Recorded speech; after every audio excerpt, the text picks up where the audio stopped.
We got the Siege version, which was loved, then Earthrise fixed it somehow, and now we've got a bite-sized version.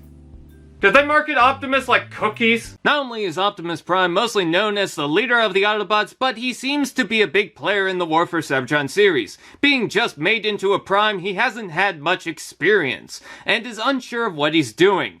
Can someone remind me what the Matrix even does? Of course he comes with his fair share of toys, new molds, and repaints, but with Kingdom reintroducing Legends now listed as core class, of course this coming into puberty Prime would help introduce the class itself. Optimus Prime transforms into the semi-truck flat-nosed cab, closer to his Earthrise version, but with a similar configuration that seems to date back to reveal the shields. Makes sense, I mean if it isn't broken, though it certainly has its gaps. There's a chunk of gray that breaks up the side of the cab, and a dull gray hinge that seems to wreck the grille. The feet stay pointed up, but at this size there's no need to fold it down. It does help the side profile with the length of the back and height, but from the front, something about it is so awkwardly thin and long. I was right, this is Optimus in puberty. To its credit, at least they painted the front, the smokestacks, and even painted over the piece of the fist to limit the blue leaking through. Rolls alright, light blue windscreen, typical arm and leg Prime conversion, and using the porthole on the back you can add the weapon. Wonder when someone will make a trailer. Even the arms plug into the legs to secure it. You might love it, you might hate it, but at least it didn't get repainted into the huffer, he's his own man. It's pretty much the truck form you'd expect, which is decent, but it'll probably be looked past given there's already a history of small-scale Optimus Prime figures. Besides that, it's alright. Robot mode.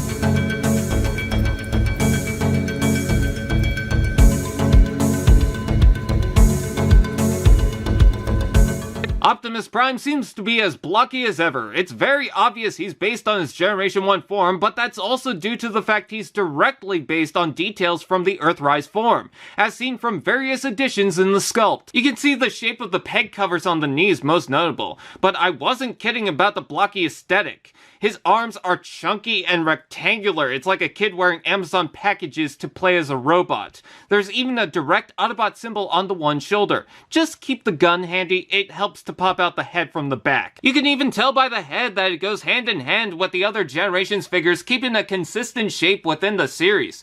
Classic nods, but painted with the silver mouth plate, crest, and blue eyes. More than you'd expect at the size. Did someone say, Articulation?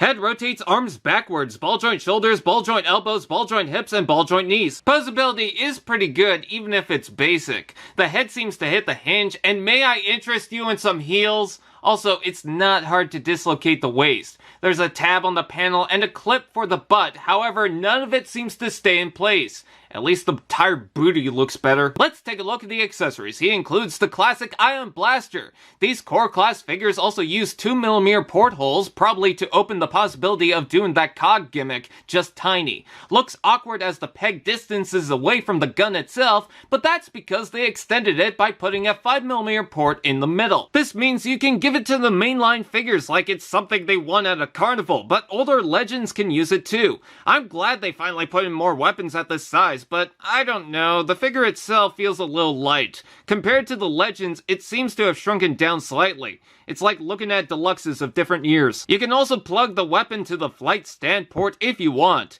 You can find more portholes on the side of the arms. Now, I'm just curious about two things.